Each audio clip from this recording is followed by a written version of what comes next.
discussing 3 ways to build a mental health community on LinkedIn. I'm Famia Hampton, Community Manager at Career Crafters and Belongly. Hey, I'm Julie Johnson. I'm a community manager and instructional designer at Integrate Trauma Informed Network. And we are going to be talking about 3 ways to build a mental health community on LinkedIn, specifically for mental health providers. This could be coaches, mental health providers, licensed professional counselors, social workers, anyone that kind of serves in that capacity, and kind of talking about how we can optimize LinkedIn to that specific community. So, we're going to be talking about these 3 ways of how you are going to be building your mental health community on LinkedIn.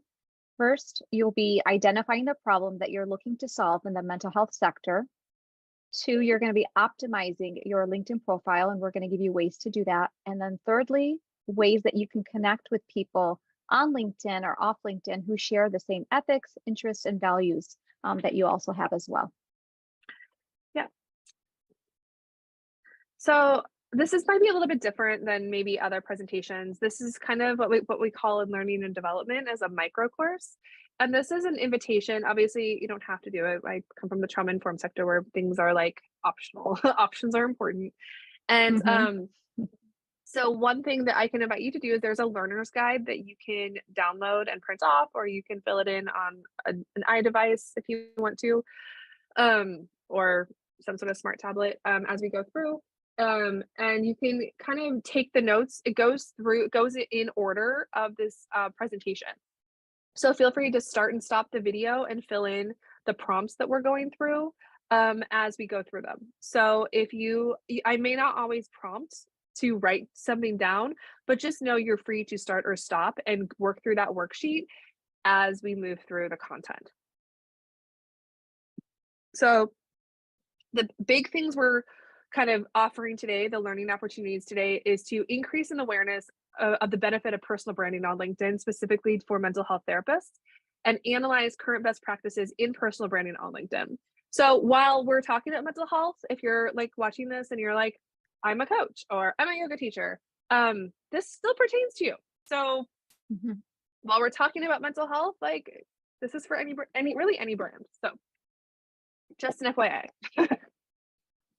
So the big outcomes, the hope is that you'll walk away with a specific LinkedIn bio and specific outcomes that will help jumpstart your own LinkedIn experience as a mental health provider.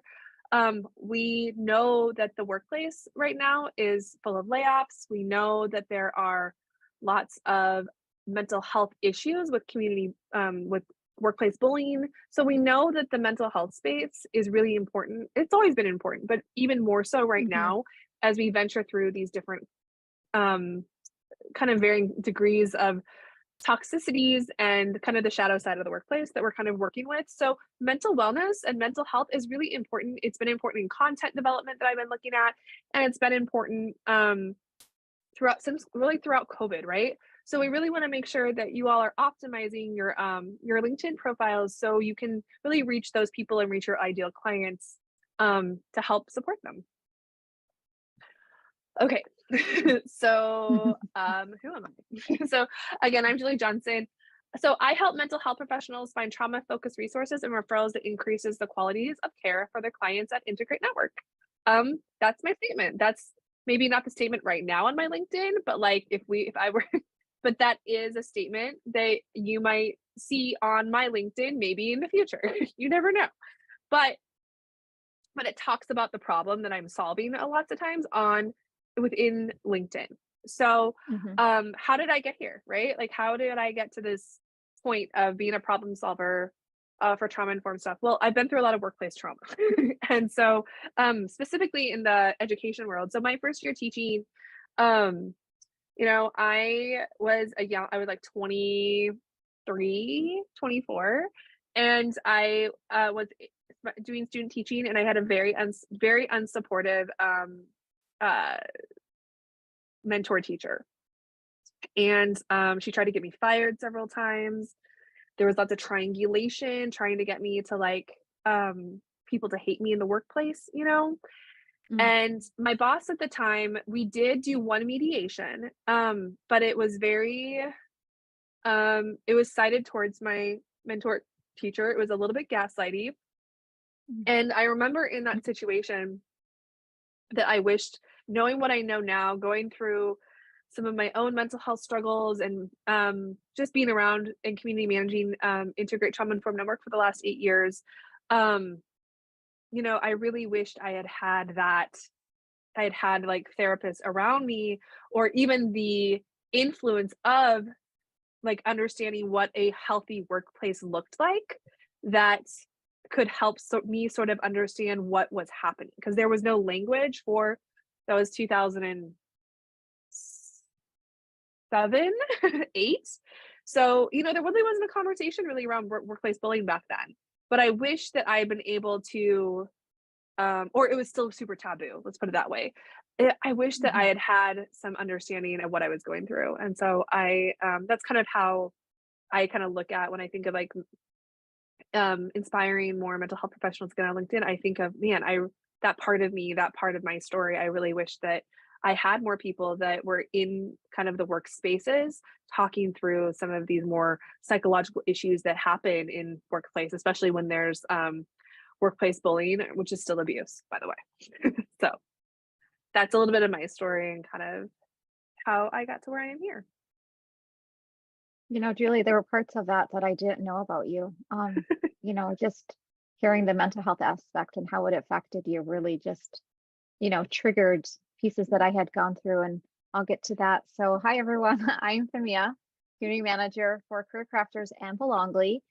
So I am the community builder. I'm the one that builds those meaningful relationships with people, and I really look to kind of bridge the gap, the connection between myself and the people around me through support and collaboration. And I also take that, what I brand myself as in LinkedIn, and I take it over into Belongly, where I really kind of foster those connections with the members, where I'm kind of building the trust, building it from the ground up in the sense where not only are they connecting with me, but also showing them how, by engaging with one another, they build those relationships with one another, they build trust, and that really empowers their brand and what they want to be known for. And how did I get into community?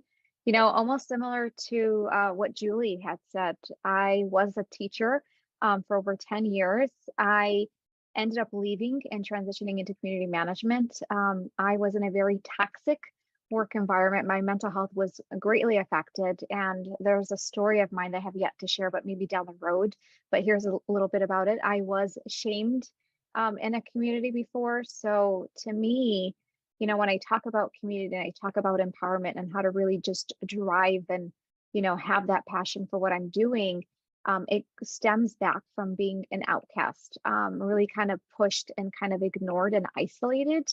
So I know what that feels like. So for me, the passion stemmed for really just, standing up for the people, those unheard voices that are still scared to kind of like stand up and really take ownership of who they are. So that's how I'm in community management. I love it, and I'm extremely passionate about it, just like Julie. So Yeah, we're happy to be here. absolutely, absolutely, and bringing it into a space where it's been very taboo.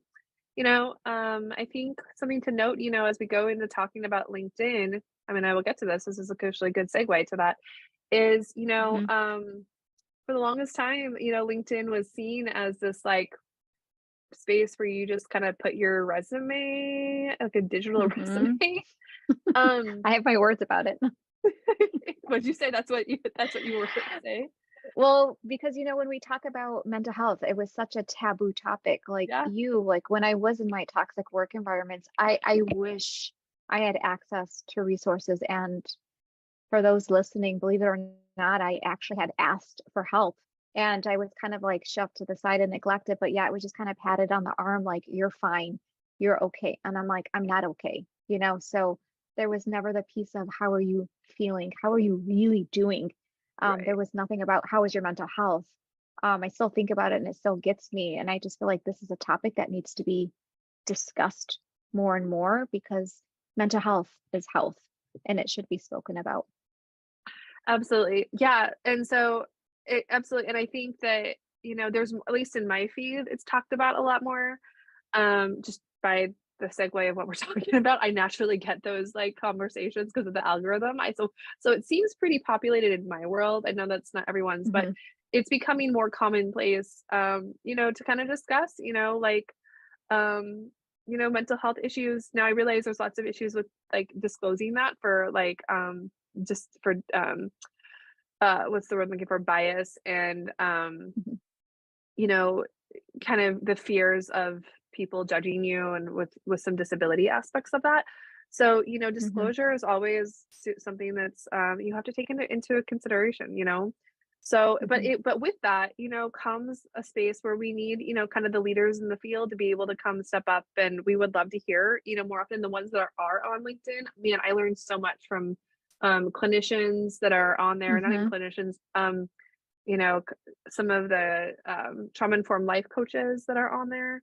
Um, all of those are really helpful. And I will say, I'll educate here a bit. What's like the difference really quickly? I just was not in my queue, but I'm kind of improvising here. But the biggest difference, I wanted to talk for a second about trauma really quickly, is like what's trauma informed and like how is that different than like mental health? Well, it's like a specific sector of mental health where we're looking at someone's psychological narrative. We're not looking at something that's wrong with them. We're looking at what's happened to them. Okay. Yeah. And so when we start to deconstruct maybe people's behavior around us and our own behaviors in the workplace, we can maybe step back maybe a little bit and maybe see ourselves with a little bit of self compassion, right? Yeah. And so trauma informed is a little bit about, like I said, stepping back from the narrative of what's wrong to what's happened. And I think that that's a huge point when we start talking about the workplace and toxic Mhm. workplaces. It just can be like a big shift in our narrative of self-compassion and self-care. So in saying that, okay, so but what's happening? Why are we like, what's the shift? Why aren't there more therapists on LinkedIn? Where are we at? So according to some of you that might be watching, I might have talked to you. um, 60% of mental health professionals don't know how to use um, LinkedIn, or Which I was don't. shocked about. I'm like, that's a big Yeah, percentage, right? yeah, I know. Yeah, me too. And that was something that that was a survey that we did that we had done recently among some of our therapists in the communities we're in. And one person responded back and said, LinkedIn feels overwhelming, clunky, and stuff. I feel like a little kid in the at the big kid table, a little kid at the big kid table in that space. I thought that was a really, and that was shared with permission, but I thought that that was a really helpful, that was a really insightful, um, what's it called? Just a really insightful comment. And so with that, we Mhm. want to now, therapists are really, at least the therapists I know, and the um human service providers I know, we're really good. Lots of us are really good at being on, at least in our world, lots of us are on primarily on Instagram doing Mhm. the business to client, serving that population, trying to get clients. Um, on LinkedIn, that's still possible. I think it just looks a little bit different. It's a little bit of a different vibe. Okay. So we're gonna try Mhm. to deconstruct that and help make that first step for you something to chew on, and something that you can work through in your own in that handout, okay, that learner's guide that we have. So why does it feel clunky? All right. And I can attribute to this because this is exactly how it felt like to me. I felt like I was a 12-year-old driving a giant convertible that a 40-year-old man should be driving. Like when I first got on there, I was like, I feel I'm like, there with you. Like I think we all, Julie, like, and for those of you that are listening, Julie and I have really understood LinkedIn, and God bless the community that we've been with that's really kind of supported us. But we all started here. Every person that's been on LinkedIn has started in the very same place that you may be starting in. So you're not alone. We're here because we get it and we're here to help you. So so the big thing is without a clear message, like why it feels clunky is some of us don't have a clear, compelling message ready for it yet, right? You have to sit with it mhm. in order to, now I feel like maybe on Instagram and other places, we don't need that clunky message. We can sort of do things. But with LinkedIn, it's a little bit different because it's a heavily, I would say it's a little bit more specific to branding and personal branding than maybe Facebook and Instagram are. This one, you kind of have, we got to get on and kind of know why we're here. You know, I think to optimize it, maybe you don't have to, but I think if we're going to do it intentionally and to build community, which is why a lot of us are here, we have to have that we have to do it with intentionality and focus, right? So without that clear understanding, it can feel overwhelming, right?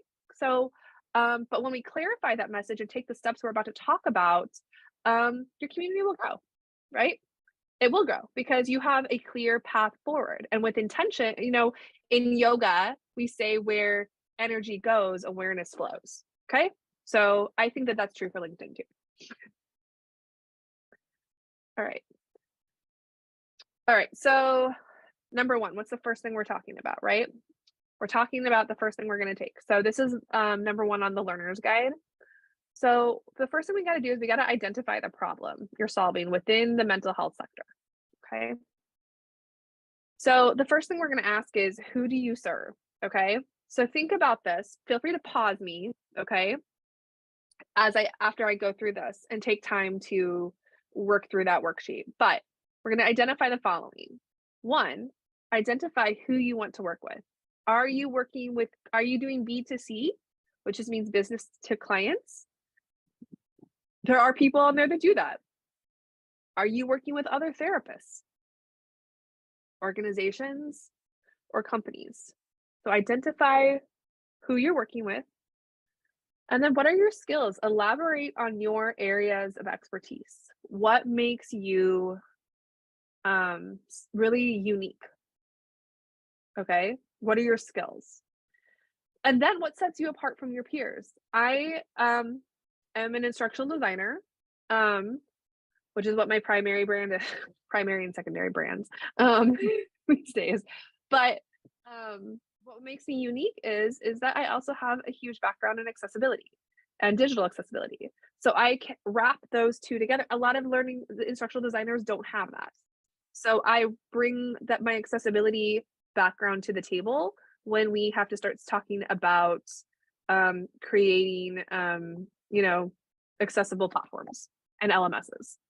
All right. So, which means learning management systems, by the way. I'm trying not to speak jargon.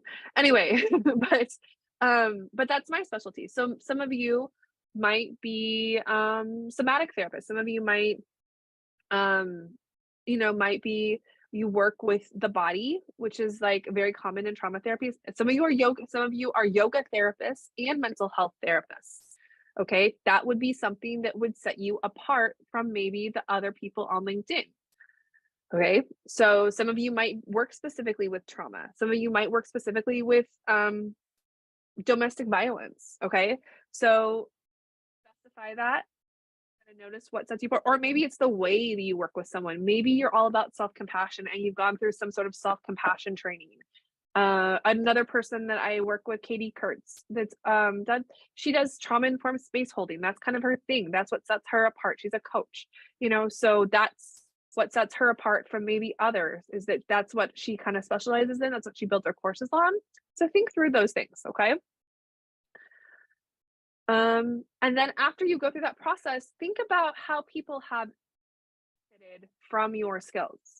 Okay, make a list of 3 to 5 specific ways you've helped your clients increase the quality of their mental health or their lives in general, okay, with your skills. So maybe you have, you work with clients, let's say you work with other therapists to learn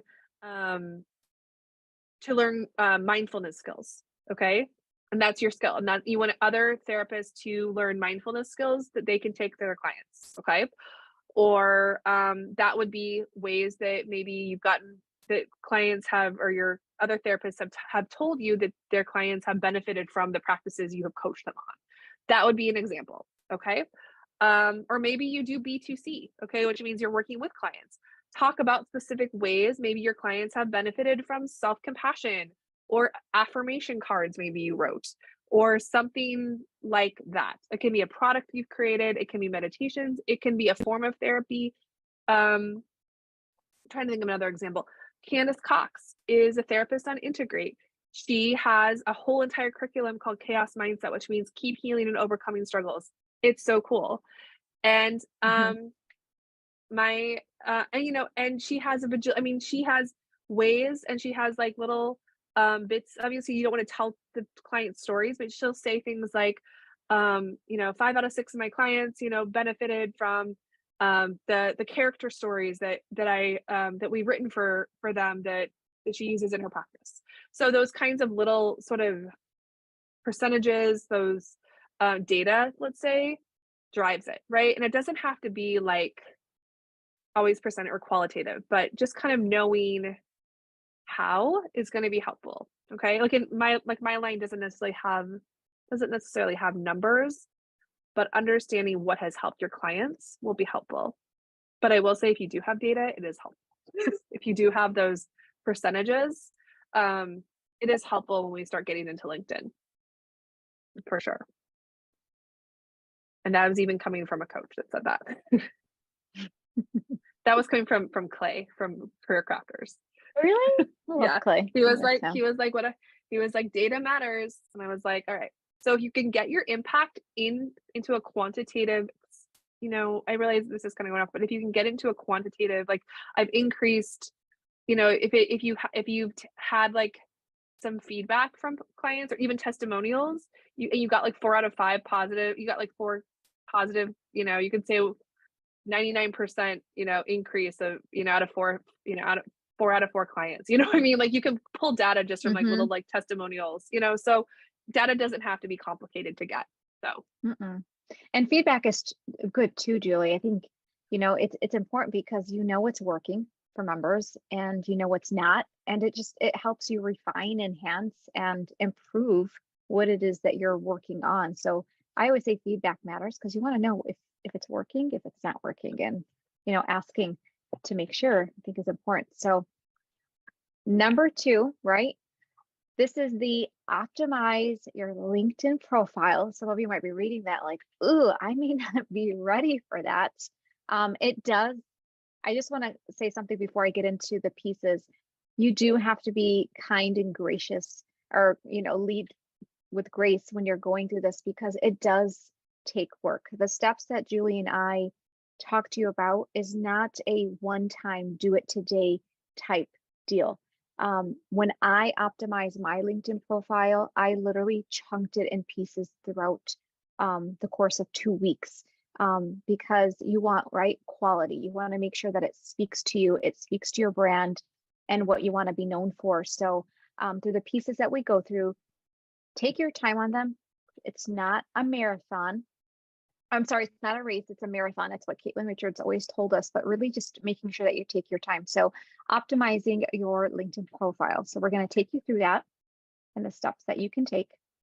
So this is one of the templates that you can use to write your headline based on the tips that we give you. When you say I help, meaning you, right? Who are you going to be helping? Or I'm sorry, what type of client are you going to be helping? The company, the organization. And then you want to speak to what are you going to do exactly to help your client? You have to be really specific. And I know that Julie, always feel free to chime in, is just being very specific to what you want to do to help them. And then by doing what is it about you that makes you unique, your skill set, your expertise, to help that client, that company, that organization. And then what's the impact? What is your impact? What are the results that are going to happen out of this? Because anytime you have that headline and people are reading it, and if you want to attract the right audience, they're going to ask you, well, what's the value that you're going to bring to me that, let's say, Julie can't bring to me? So you really want to stand out and be unique with your skill set, with your expertise, and really clarify that. Be clear about what you're looking to do and help people. Because I know you're probably going to get asked and questioned, like, how are you going to help me exactly? I don't know if there was anything you want to add to that, Julie. yeah. And I mean, I think I'm going to move down. So here's my example for my role as a community manager, which is different than my current LinkedIn profile again, but this is the one I would have if I just had a dedicated one to integrate. I've had a very interesting non-traditional career path. Anyway, is one time I actually did do a LinkedIn post on my non-traditional career path. I might re-earth it. It was great. Yeah. Bring it back. I was like, I think I might bring it back. It went really well, actually. I actually did like a roadmap of it. So I like have like multiple actually it's a fun exercise. Let me say that it's fun if you have like multiple senses of selves. Like write them out. It was actually a really fun exercise when I was like going through like all these different little skills I had. I wrote like a LinkedIn profile for like all these different jobs I had. And I mean, I knew what I wanted. Yeah, because I didn't know that you had all of this. I'm like, when did she do all this? Yeah, I have a really interesting career path. If you go to my featured section, you can see all the different soft skills I've developed for like side I hustles. love it. So if I were to have a community manager optimized LinkedIn one, which I have a semi-optimized is what I'd say. It's mostly instructional design. But I would say my example is I help mental health professionals find trauma-focused resources and referrals that increases the quality of care for their clients. And you can see I don't have data in that because I don't have any data for that. But I still was able to talk about my impact, okay? That it increases the quality of the care for their clients, okay? Because when you have something that's trauma focused that really goes through the 6 principles of trauma informed care by the Substance Abuse and Mental Health Services Association, there we go. It really can help shift whether you're a coach or a therapist, it really can help shift sometimes the way that you the resources that you give out when we start to kind of move into that shifting from looking at people from what's wrong with them to what's happened to them, right? And those are kind of the resources that I specialize in. So I put that in there because it does increase the quality of care and it shifts things lots of times for the people that the community that I support with Integrate. Okay. Anything else on that, Tamia? No, I thought it was great. And then here's the other piece too. If people really want to have data, you can also include like how many mental health professionals did you help? Like you could have a number, right? I help X, whatever that number is, mental health professionals. And then when you talk about increases, maybe like an increased percentage. If you have data, if you want to really add in those numbers, that could be another way if everybody wants, or if somebody wants something like very specific. Like if I were to do that, so mine would be like I help.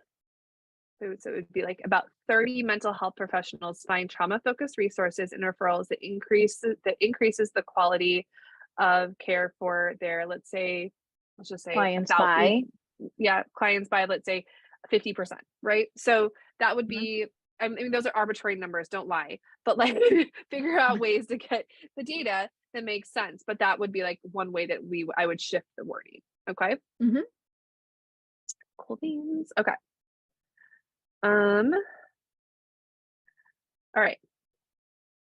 right. So going back to like optimizing your LinkedIn profile again, these pieces that I'm going to run you through or take you through, again, please don't feel like you have to do them today. Give yourself maybe a time block of each piece and when you're going to do that. So this one right here, turn on creator mode. I'm sure some of you are looking like creator mode. My goodness, what am I doing here?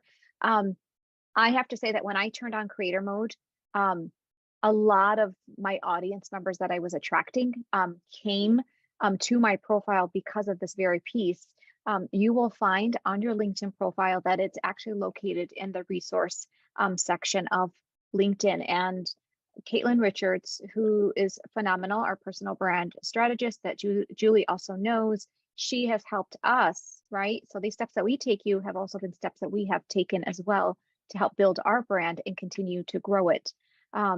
So in that creator mode, you have the option of adding 5 topics, which are your hashtags that drive your targeted audience to you into what your brand is. So for me, for example, right, I'm a community manager. I work in the career crafter space where I help professionals with their careers. I am in Belongly in the mental health space. Now, if I want people to come to my brand, my profile, and I want them to see that I talk about mental health, that I'm going to make sure that one of my topics is mental health. I'm also very passionate about community. Community is going to be my second one. I'm also all about engagement. I gain so much out of building relationships when there's actually engagement. So that's my number three. And then my number two, well, you're going to have to go check me out on LinkedIn because I don't remember those. But what's great about it is that you can change it every so often. I have colleagues on LinkedIn who are doing a phenomenal job, again, who have started where you may be at and where I have been, who change it about every 2 weeks because it really kind of drives the audience that they're looking to attract. Remember, you want to be the magnet. You want to be that attraction that brings clients, companies, organizations, people to your profile. So I've done that and I change it every so often, but I feel like with the engagement I'm getting, I feel like I'm doing a great job. So we'll see in maybe the next week. Maybe I'll change it. Who knows?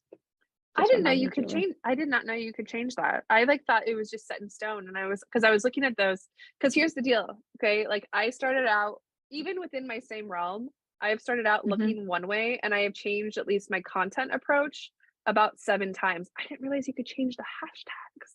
You could, and let me tell you what happened for those of you that are listening as well. So when I started working at Belongly, and to me, mental health is a topic that's so near and dear to me because I have suffered from mental health issues, which I'm very open to share because I feel like it is a topic that does need to be discussed and have resources in a workspace. So I was like, okay, how do I let people know that I'm actually talking about mental health? Well, one, I'm going to curate content. I'm going to create content that speaks to mental health. But what is another way I could really drive people, right? Your SEO is bringing people is I'm gonna add mental health. And you do have the option of going in and changing if you feel like, oh, maybe I may not be attracting the right audience. Know that you can go back and change it as often. And we do have a friend in common who does it quite often. And he's like, yeah, I do it every 2 weeks, but I just forget to do that because his audience changes and he's looking to attract different groups of people and plays around with it. So know that you have an option to change it whenever you want to. It's pretty cool. Oh, good to. I thought it was like I was sitting here. I was like, oh, I thought it was just like auto generated. Like this is what you've been talking about for the last like year and a half, Julie. Like, so I No, was you can like, actually change it. And I thought, it's there. It's in the resource section. You get to oh, change it okay. as much as you want. I'm gonna go change mine later. Thanks for that. That was Of awesome. course. Good to know. I thought that was just auto generated. I was like, I guess that's what I'm gonna be talking Oh, about on here forever. and then also thinking about the hashtags that are more commonly used, like connect, right? Or engage or engagement. So I try to do a little bit more research just to kind of see, but I know community was one, Mhm. or I can say community building. So it really just, I play around with it to see which, and then you can actually go back and check and see who are the people that are checking out your profile. Mhm. That's another way, but that's for another time, everybody. All right. So here's another piece, right? When you're optimizing, you are making the best use, you're making your LinkedIn profile more effective. Your featured section, which I feel like many people that I come across on LinkedIn, or I should say quite a few, don't utilize this section much. And it's such an underutilized area, which I think can be so effective. So for example, Julie really wants to brand herself and her company and what she does at her Integrate Network organization, right? So in her featured section, because a lot of people, recruiters, organizations, companies go to this place, this section, because it highlights, right? It showcases who you are, right? Things that you are most proud of, what you want to share. Because if you want a potential client to work with you, then highlight the pieces that speak to you, right? Or testimonials. So in this case, you can add a podcast, which I have added because I was very proud of that achievement. And I want people to see that to me, it does know what community means. It's not like a fluff word she's using loosely, but she actually speaks to it. And I shared a podcast that I did. There's also lives you can share, newsletters that you are just so proud of. Add those in, articles that you've written, links, Media videos as well. All of those can be added in to your featured section, and just know that you can go in and change them and update them. They don't have to stay. So if you have something like an article from 5 years ago, you might want to update that to something, current, that you want your clients to know, because maybe your business changed, right? You don't want to have anything old, but something more so current with what you're actually doing. Yeah. Absolutely. Yeah. And it's funny, Mandy Brown, who is a instructional designer, and does some mentoring in my field. One thing she always says, but this is definitely for anyone really on LinkedIn, and she calls this was it workplace hygiene, which I thought was really funny, or workplace self-care, because she said, Yeah. every quarter you should like update your feature, update your resume, update your portfolio if that's relevant. In my field it is. And that way, like when you're like wanting to like pitch to someone, all of this is current to your current level of expertise. I thought that was great. So she says quarterly. She said pick it, pick a month every quarter, or like a Saturday morning every quarter or whatever. And then just go through like your features, your portfolio, your resume, and see if there's anything you want to add or shift. I thought that was a great tip. I think that's a great tip. And I'm guilty for not like updating my LinkedIn profile, even though it's current. But it's what I've told people, your profile is your 24-hour around the clock resume. It works when you are sleeping. It works when you're doing other activities. It's there. Everyone comes back to check and see if you are a potential person that they can work with or alongside. So that is a great tip that she shared, because it's like you take care of it, right? It's what speaks to you and what you want people to know you for. So keeping it current, because if it's outdated, people are gonna be like, yeah, I don't know. Like, I don't know who this person is. There's nothing for me to, get to know about this person. So kind of Totally. retune, like refining it, right? Enhancing it. Totally. The All about right. section. So the about section. Dun, dun, dun. Okay. So this one, actually, Julie, this one took me the longest to do. Me too. That's what I was just saying. I was like, this one is probably like the one that I was like, Yeah. I redid mine like 12 times. And then finally, actually, Yeah. my friend who actually I did a webinar for a couple of years ago. A couple months ago, she actually wrote an amazing bio for me. And so I just took what she wrote about me, and I was like, that's great. Like, so when in doubt, have your friends write your about bio. It's like Yeah. she's a content manager too, by the way. So she has a background in marketing, and she just wrote all these great things about me. And I was like, you just wrote my about section on LinkedIn. Great. Yeah. And Caitlin actually said that. She said, we already know who we are, right?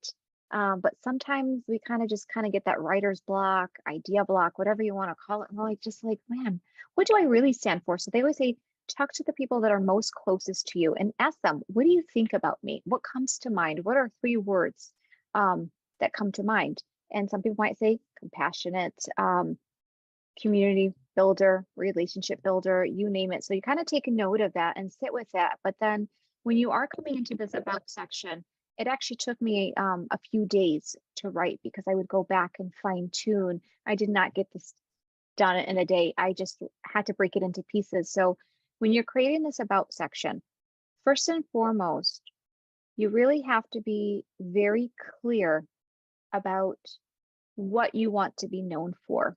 Caitlin Richards has taught us your content pillars. What are 3 content pillars that you want to be known for? And I chose community building, I chose connectedness, and I chose positive vibes. That in itself speaks to my community piece and why I do what I do and what I want to be known for. So whether I am there creating content or not, or I'm on LinkedIn or not, people have a sense of who I am, whether I'm in the room or not. So these pieces you have to be clear on, because if you're attracting, again, the right audience, they're going to be coming to you based off what your about section is, because it gives them insight. It gives them like a gateway into who is Julie? What is Julie to? when she's sharing her experiences in there. What services does Julie provide that I can gain value from? What are her strengths? That's a great thing to do. And then the value. What value can you offer someone that somebody else can't? And again, you want to speak to your uniqueness. What makes you stand out? What makes you special? And a lot of people struggle with this one because they're like, I don't know. I don't know. And I was the one that always used to say, I don't know, until I really sat with it. And I was like, you know what? I'm a really darn good connector. Like, I can really bring people together and I can really have engagement in conversations. It just comes very natural to me. And I love talking to people. I really have this sense of like wanting to build the relationships, and it shows, right? When you're passionate about something, it's there. So I'd say write down notes, journal if you have to, and then come back to it, because this piece is probably the one where you're gonna be like, oh, I don't know what to say. And then again, feel free to go check out my about section, Julie's about section. Caitlin Richards has a phenomenal about section. So I would take a look at everybody else's, kind of get a sense, and then go from there. Yeah, I think that's great. And I think, yeah, the only thing I think I do want to say this. If you're having a hard time, this is where your network is really important. And and me and Femi are both part of a community that you manage called Career Crafters, and this was actually a prompt in our that Caitlin was just we were just talking about with Caitlin. Was something that she gave us that I think is really helpful. I didn't do this publicly, but I do it privately on a regular basis with my friends.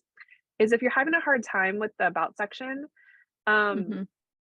start to have the people near you text like 5 or 6 people near you and ask them professionally, how do they, maybe in your professional circle or not, maybe not, but I would say since it's LinkedIn, maybe your work circle, since they're talking about mental health, like your colleagues closest to you, and ask them how they identify or what do they think of when they think of you. And I will say, I'm so glad my friend Kira just did that for me, because my current about section was written by Kira of TechSoup Canada. And I'm so grateful she did it, because she has seen my work backwards and forwards, left and right, forwards and backwards. And I would have never been able to write that unless she was always an audience member. She was someone that was like in the different, she was always involved in the instructional design. She was a SME mostly in like what I was doing. And so it was so great to like see someone who witnessed my work from like as an experience versus like my sort of more like, this is what I want people to know about me. It's just really helpful. So that is one thing I would suggest to you to maybe ask. I mean, to do it maybe in a group text or something like that, and just ask like close colleagues, how they identify, how they think of you when, professionally and stuff like that, or what's the greatest asset, whatever. Yeah, because you don't want to ask a stranger, right? Yeah, right. Ask somebody that you're very close to. But I think it's a really important thing. And I think that's like what I think makes sometimes LinkedIn a little bit different than maybe like Instagram. You know what I mean? Is that like that about section is lengthy and it's a lot of space, right? And you want to and people read that really carefully. And I have had multiple recruiters and people that want to collaborate on different projects, like just they read it and they ask me multiple questions about it, like in one-on-ones. So that's awesome. Now you make me want to go check out what's going on in Julie's about section. Yeah, no, Kira did Kira of TechSoup. She did a great job. She was like, because I wrote it one way, and then for this webinar I did for them, and then she like refined it in like 5,000 different ways, and I was like, oh, I do that. That's great. I was like, it was like, that's hilarious. Even better. So anyway, but here's the other thing too. Let's talk about we're talking about personal branding here. That's the verb. Okay. So all of these suggestions can help you, right? And really, and I think this has shifted a lot since COVID, but this is from, it's called Social, SOOCIAL. So this data I'm about ready to talk about is from this personal branding advertising company out of New York City. And this is also what we see on LinkedIn too, with some of the personal branding experts on there, like Zoe Hart and a couple of others. 92% of people trust the recommendations of people versus companies. Okay. So there's a lot of people power right now, and in where Mhm. we're seeing the job markets go. It's not enough anymore that we're gonna go put a resume in, or like we're gonna um go to just straight to a hiring manager, right? Now it's more like I'm Mhm. gonna go build my personal brand and they're gonna find me. Okay. Or I'm gonna go build this personal profile, and then these companies are gonna find me based off of what I do and how I show up in the world, and how I show up on LinkedIn. Um, but personal referrals, Matt, are king. I mean, word of mouth will always win. Always. Yeah. Um, anything else on And that? Julie, yeah, yeah. I'm looking at it, and where you have that fact, the 92% of people trust, right? I'm looking at that, and the word literally trust pops at me because people, when they want to work with you or alongside with you or whatever it may be, they want to be able to know that they can trust you, that you are genuine, like you are genuinely um, have their best interest at heart. So keyword trust. People are more than willing to trust someone that is recommended by someone they know, as opposed to just like you said, a company. For me, um, I would rather be connected to somebody through another mutual connection as opposed to some random person, because I know that you trust them enough to send them over to me. So Yeah, I think that trust piece is important. totally. Okay. So this is the big one. So you're going to connect to people who share your ethics and values. We're going to help you with that part. So we have some resources for that, maybe. um, Mhm. so, okay. So we're going to talk a little bit about Belongly and Integrate and kind of the resources there. So first, we're going to talk a little bit more about Belongly. So talk about kind of what Mhm. you're doing in Belongly and kind of the community you're building there.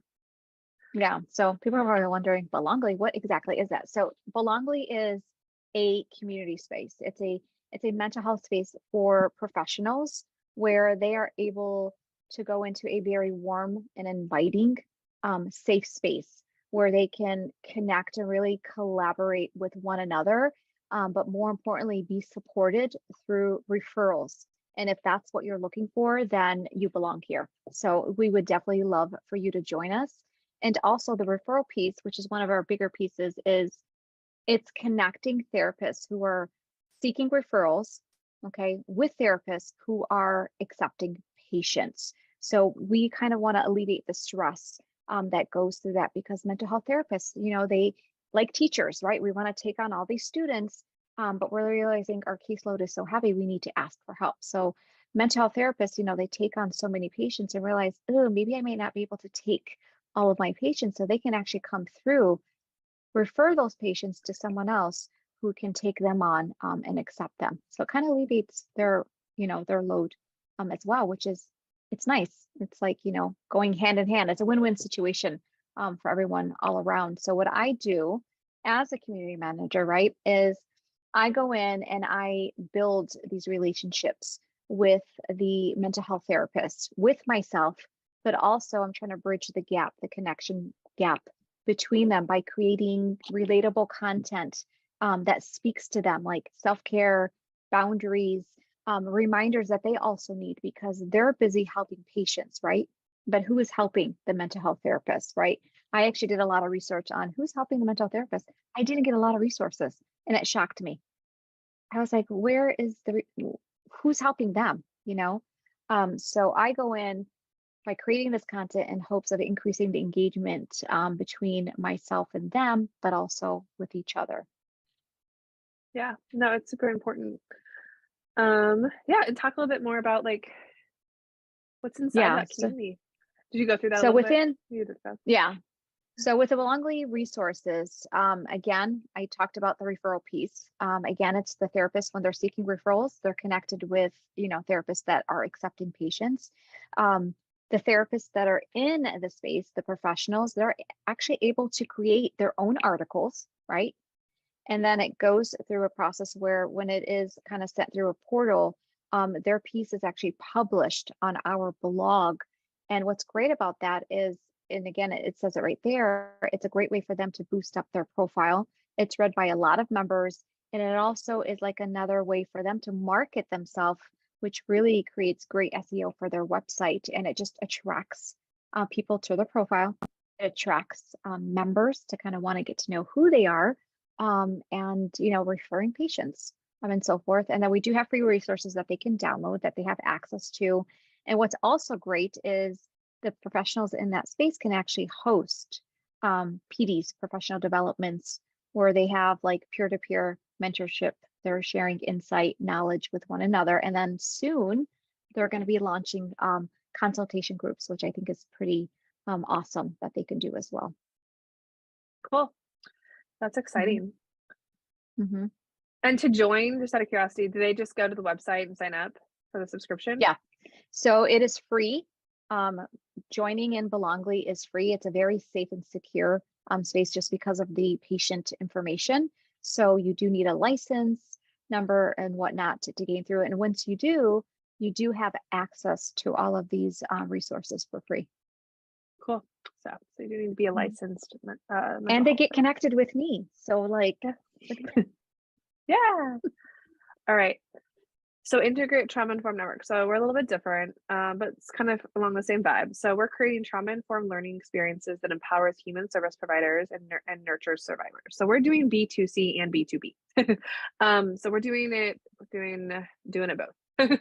So we have about 15,000 members. And if you go to our website, this goes into, we a very large community. We've been around for about 8 years. So, wow. So if you go to our website, you can see all the story at let'sintegrate.org.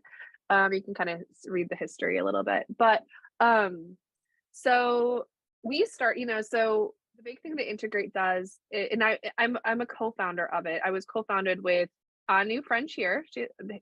Anu is a trauma-informed pediatrician that specializes in integrative pediatrics and childhood mental health. And so we do a lot of we're different from Belongly in that we do interdisciplinary mental health support. So we work with yoga teachers that specialize in mental health. We work with people like Jessica Pasheen Bunch, who's a nervous system coach, as like talks about movement and mindfulness and like really through the realm of neuroscience and how it impacts the mind-body connection. We have a huge yoga mind body like baseline. I feel like that's how it started. We started out as a trauma informed yoga like community support system. And then we have Candace Cox, who's one of our co-founders. She's a founder of Chaos Mindset. She's an LCSW who's amazing and has her own company called Chaos Mindset, which means keep healing and overcoming struggles. So moving from chaos, CHAOS to CHKHAOS. And she like wrote this whole super cool approach to her therapy.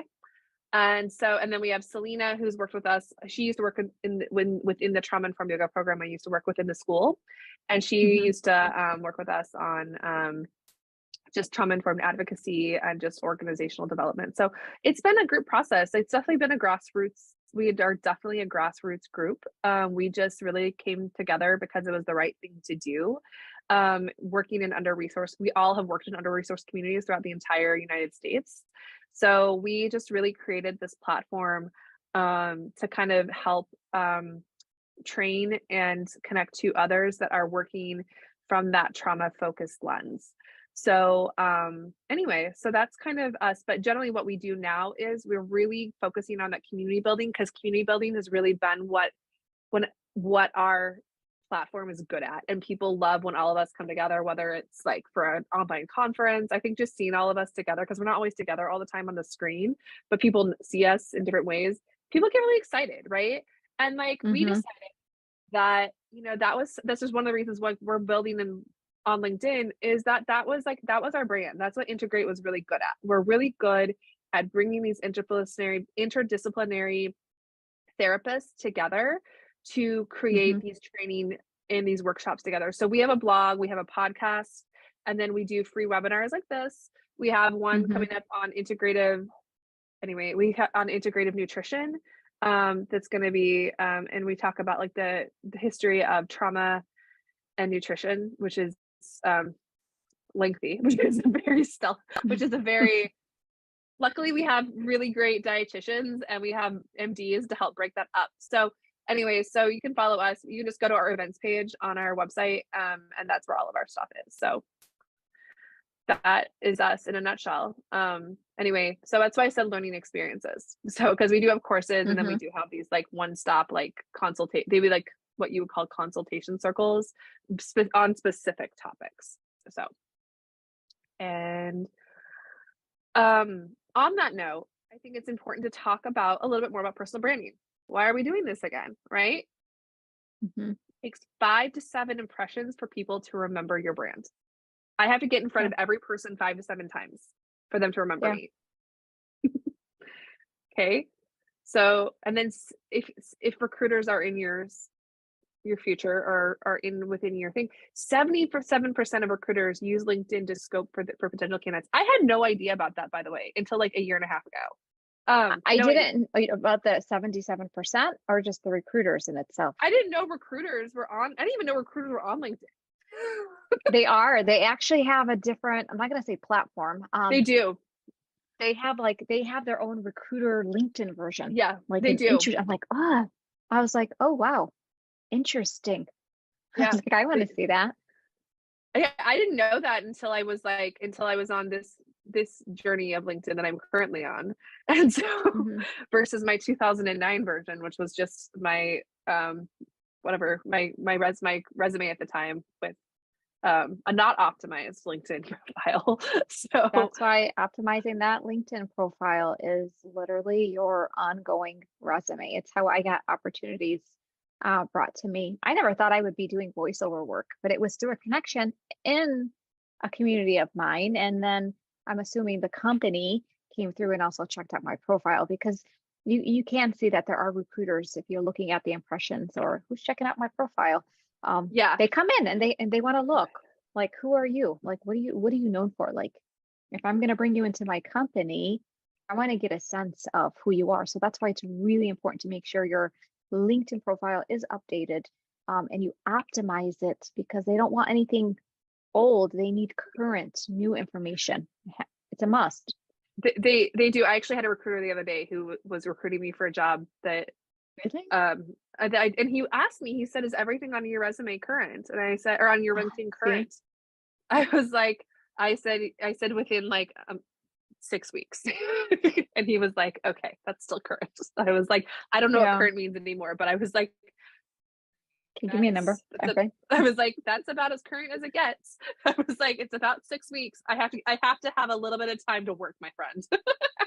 Hmm. So, but that showed Yeah, me a that's little bit. But that's an interesting. example of a recruiter that asked me for if everything on my LinkedIn was current. That's the first recruiter just this week that asked me if everything on my LinkedIn was current. I thought that was so interesting.